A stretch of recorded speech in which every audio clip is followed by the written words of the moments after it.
제 139편 다윗의 시 인도자를 따라 부르는 노래.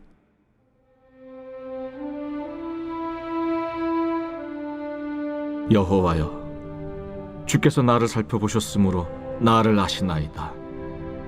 주께서 내가 앉고 일어섬을 아시고 멀리서도 나의 생각을 밝히 아시오며 나의 모든 길과 내가 눕는 것을 살펴보셨으므로 나의 모든 행위를 익히 아시오니, 여호와여, 내 혀의 말을 알지 못하시는 것이 하나도 없으시니이다. 주께서 나의 앞뒤를 둘러싸시고 내게 안수하셨나이다. 이 지식이 내게 너무 기이하니 높아서 내가 능히 미치지 못하나이다. 내가 주의 영을 떠나 어디로 가며 주의 앞에서 어디로 피하리이까? 내가 하늘에 올라갈지라도 거기 계시며 스올에 내 자리를 펼지라도 거기 계시니이다. 내가 새벽 날개를 치며 바다 끝에 가서 거주할지라도 거기서도 주의 손이 나를 인도하시며 주의 오른손이 나를 붙드시리이다. 내가 혹시 말하기를 흑암이 반드시 나를 덮고 나를 두른 빛은 밤이 되리라 할지라도 주에게서는 흑암이 숨기지 못하며 밤이 낮과 같이 비추이나니 주에게는 흑암과 빛이 같음이니이다. 주께서 내 내장을 지으시며 나의 모태에서 나를 만드셨나이다. 내가 주께 감사하옴은 나를 지으심이 심히 기묘하심이라. 주께서 하시는 일이 기이함을 내 영혼이 잘 아나이다. 내가 은밀한 데서 지음을 받고 땅의 깊은 곳에서 기이하게 지음을 받은 때에 나의 형체가 주의 앞에 숨겨지지 못하였나이다. 내 형질이 이루어지기 전에 주의 눈이 보셨으며 나를 위하여 정한 날이 하루도 되기 전에 주의 책에 다 기록이 되었나이다. 하나님이여, 주의 생각이 내게 어찌 그리 보배로우신지요. 그 수가 어찌 그리 많은지요. 내가 세려고 할지라도 그 수가 모래보다 많도소이다. 내가 깰 때에도 여전히 주와 함께 있나이다. 하나님이여, 주께서 반드시 악인을 죽이시리이다. 피 흘리기를 즐기는 자들아, 나를 떠날지어다. 그들이 주를 대하여 악하게 말하며 주의 원수들이 주의 이름으로 헛되이 맹세하나이다. 여호와여, 내가 주를 미워하는 자들을 미워하지 아니하오며 주를 치러 일어나는 자들을 미워하지 아니하나이까? 내가 그들을 심히 미워하니 그들은 나의 원수들이니이다. 하나님이여, 나를 살피사 내 마음을 아시며 나를 시험하사 내 뜻을 아옵소서. 내게 무슨 악한 행위가 있나 보시고 나를 영원한 길로 인도하소서. 할렐루야. 오늘 8월의 첫날 첫 시간 가장 먼저 주님 앞에 나오신 저와 여러분들 가운데 하나님의 크신 은혜와 복이 임할 줄로 믿습니다. 8월 한 달도 하나님이 우리의 가정과 또 자녀들, 또 우리의 모든 소망과 계획 가운데 하나님의 선한 인도하심이 있을 줄로 믿습니다.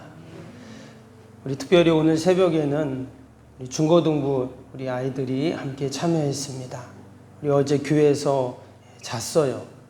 어제 밤에 같이 우리 아이들 찬양 뜨겁게 찬양하고 또 뜨겁게 기도하고 또 하나님께서 주시는 그런 은혜를 받고 또 오늘 새벽에 과연 일어날까 안 일어날까 그랬는데 불을 딱 켜니까 금방 다 일어났어요. 얼마나 감사한지 모르겠어요. 오늘 우리 또 연합 중고등부 수련회가 오늘서부터 수요일까지 우리 한동대학교에서 있습니다. 우리 같은 노회 또 근처에 있는 교회들 한 10개 정도 교회들 연합으로 보니까 한 200명에서 한 300명 정도 연합으로 수련회를 합니다. 여러분들 많이 기도해 주시고 우리 아이들이 이번 수련회를 통해서 꼭 하나님을 만나고 또 나를 향하신 하나님의 그 꿈과 비전을 발견하는 복된 시간이 될 수 있도록 많이 기도해 주시기를 바랍니다. 우리가 계속 새벽에 시편을 이렇게 읽었는데요. 오늘 139편을 함께 보겠습니다. 오늘 139편은 다윗의 말년에 지은 시편으로 알려지고 있습니다. 일평생 자신의 인생을 돌아보면서 하나님이 어떻게 나를 도와주셨는가, 또 함께 하셨는가를 생각하면서 감사하고 찬양하는 그런 시편입니다. 특별히 오늘 시편에 보면 하나님은 과연 어떤 분이신가라는 것을 알 수 있습니다. 지금 다윗이 계속 시편에 보면 계속 반복되는 하나의 표현이 있는데 그것이 뭐냐면 하나님이 나를 아신다라는 그런 표현입니다. 오늘 1절에도 보시면 여호와여 주께서 나를 살펴보셨으므로 나를 아시나이다 그랬죠. 2절도 볼까요? 2절도 보시면 주께서 내가 앉고 일어섬을 아시고 멀리서도 나의 생각을 밝히 아시오며 그랬습니다. 3절도 보시면 나의 모든 길과 내가 눕는 것을 살펴보셨으므로 나의 모든 행위를 익히 아시오니. 자, 하나님께서 나를 지금 마치 잘 알고 있는 것처럼 그렇게 말씀을 하고 있어요. 하나님이 나를 아신다고 할 때 특별히 여기 1절에 보니까 거기에는 살펴보셨다 이런 말씀이 나오죠. 나를 살펴보셔서 나를 안다 그랬어요. 이 살펴본다는 말이 이전 개역 한글판 성경에 보면 감찰하셨다 이렇게 말을 합니다. 감찰한다는 말을 하잖아요. 무슨 검찰이나 사정기관에서 어느 회사나 기관에 가서 거기에 있는 서류를 보고 컴퓨터를 보고 뭐 감찰한다 이렇게 이야기를 합니다. 여기서 지금 살펴봤다는 말이 그런 말인데요. 그 원어를 보면 하카르라는 단어가 있습니다. 그 단어로 되어 있어요. 이 말은 자세히 찾고 조사하다 이런 뜻인데 원래 이 하카르라는 단어를 언제 썼냐면 금을 찾을 때 그 땅을 파서 금맥을 찾을 때 쓰던 그런 단어입니다. 여러분 땅에서 금이 아니라 수맥을 찾을 때 이 나라는 이제 물이 별로 없는 나라니까 여러분 물을 찾으려면 얼마나 힘들겠어요? 그래서 땅을 또 파고 그 수맥을 찾으려고 막 지금이야 찾기 쉽지만 이 고대 사회에 물을 찾는다는 건 너무 어려운데 그렇게 물을 찾을 때 얼마나 열심히 찾고 또 찾겠어요.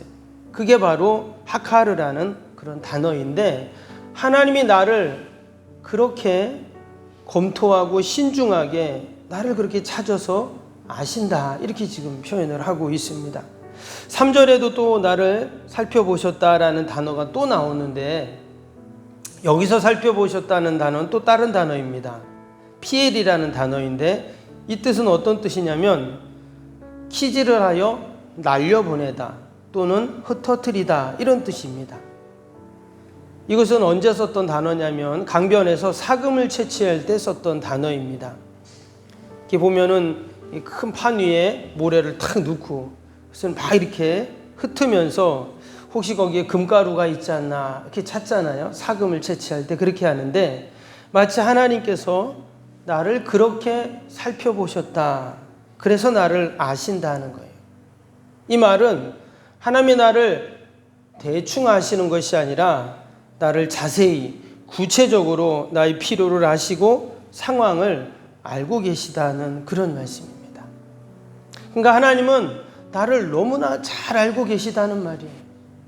나의 지금 형편, 나의 처지, 나의 근심, 걱정, 또 나의 기도의 제목, 하나님이 나를 그렇게 다 알고 계시다 하는 것을 지금 이야기하고 있습니다. 여러분 하나님이 지금 나를 잘 알고 계신 줄로 믿습니다. 그 하나님 앞에 우리가 기도하는 겁니다. 나의 모든 근심 걱정 다 하나님께 아뢰는 거예요. 나를 잘 아시는 하나님께서 나의 형편대로 처지대로 하나님이 그렇게 선하게 인도하시고 분명히 도와주실 줄로 믿습니다. 여러분 하나님이 나를 잘 안다는 말은 또 다른 한편으로 보면 되게 두려운 말씀이기도 해요. 하나님이 나를 너무나 잘 아시는데 내가 하나님께 뭐 숨길 수도 없고 가릴 수도 없어요. 그런데 이것은 그냥 두려운 말씀으로 끝나는 것이 아니라 하나님이 나를 잘 아신다는 말씀 속에는 우리의 모든 기도의 제목 하나하나도 하나님이 다 아신다는 그러한 말씀이기에 여러분 우리가 너무나 감사하고 기쁜 줄로 믿습니다. 혹이나 나는 나의 기도 제목, 내가 기도한 거 잊어버릴 수도 있잖아요. 여러분 기억나십니까? 10년 전에 내가 기도한 거, 20년 전에 기도한 거, 우리는 다 잊어버리거든요. 근데 하나님은 나를 너무나 잘 아시기 때문에 하나님께서 다 아시고 때가 되면 하나님이 응답해 주십니다. 그래서 우리가 오늘도 하나님 앞에 다 맡기고 하나님 의지하고 여러분 믿음으로 우리가 사는 줄로 믿습니다. 그 말씀이 4절에 나오죠. 4절 한번 볼까요? 여호와여 내 혀의 말을 알지 못하시는 것이 하나도 없으시니이다. 하나님은 내 혀의 말, 내가 하는 기도, 내가 하나님께 아뢰는 소원 하나도 하나님께서 다 아시고 다 하나님이 때가 되면 응답해 주신다 약속을 해 주십니다. 그러한 소망을 갖고 믿음으로 우리가 이 시간도 함께 기도할 수 있기를 바랍니다. 또 하나님이 나를 아시는데 어떻게 하시는가? 8절 보겠습니다. 8절, 9절, 10절 보시면 내가 하늘에 올라갈지라도 거기 계시며 스올에 내 자리를 펼지라도 거기 계시니이다. 내가 새벽 날개를 치며 바다 끝에 가서 거주할지라도 거기서도 주의 손이 나를 인도하시며 주의 오른손이 나를 붙드시리이다. 여기 보니까 하나님이 지금 어디 계시냐면 내가 새벽 날개를 치며 바다 끝에 가도 거기에도 하나님이 계시다는 거예요. 8절에는 보니까 어디예요? 내가 하늘에 올라갈지라도 거기 있고 스올이라는 것은 저 지하 속을 말하거든요. 거기에 가도 거기도 하나님이 계시고 어디를 가도 하나님이 지금 계시다. 이것을 우리가 신학에서는 편재 또는 하나님의 무소부재라는 말을 씁니다. 이 말은 하나님이 어디에도 계시고 하나님이 없는 곳이 없다 이런 뜻이죠.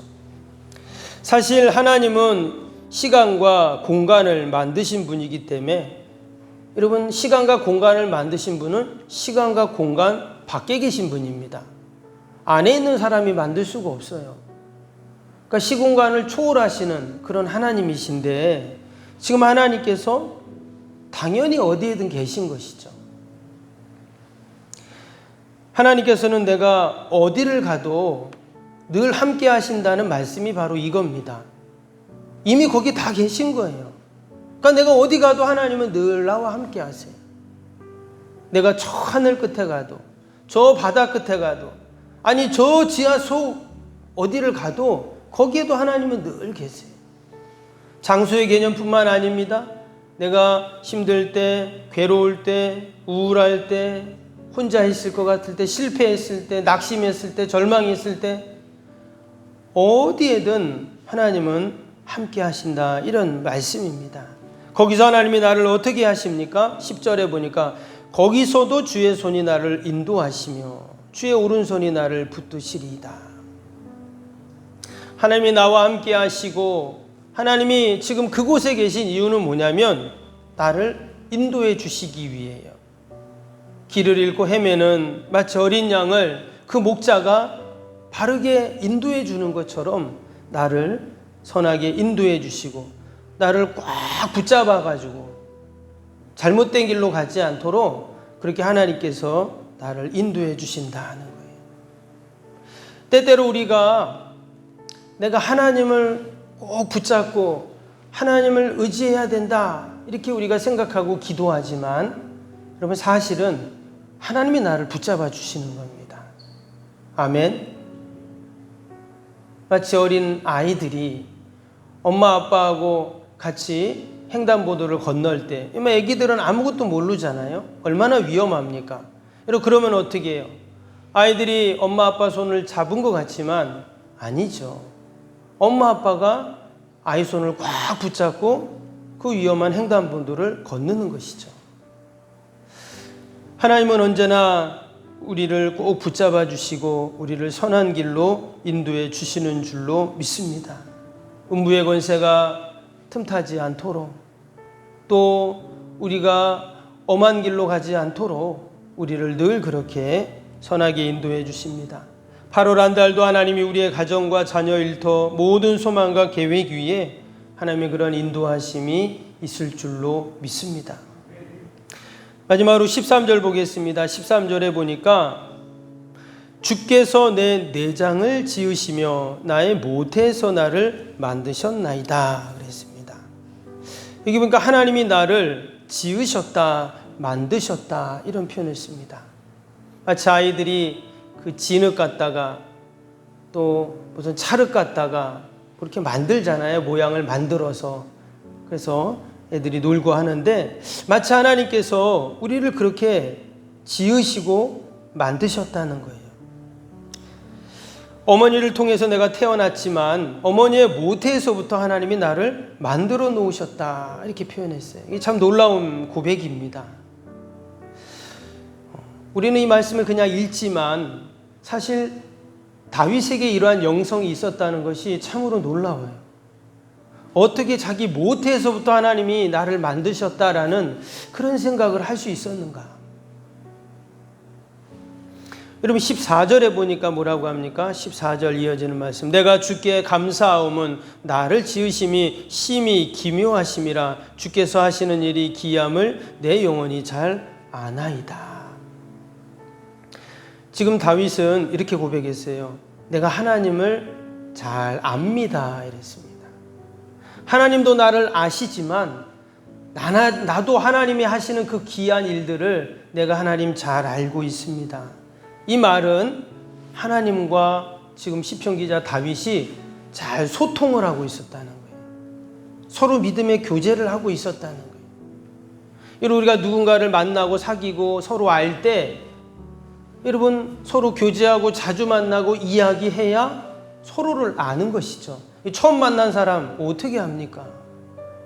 우리 옆에도 보면 이웃들이 사는데 뭐 지나가면서 인사도 하고 얼굴은 알고 어디 사는 줄은 알지만 모르죠. 얘기 안 해보고 같이 차도 마시고 이야기하고 안 하면 그 집 자녀들이 지금 뭐 어디 있는지 뭐 이런 거 모르거든요.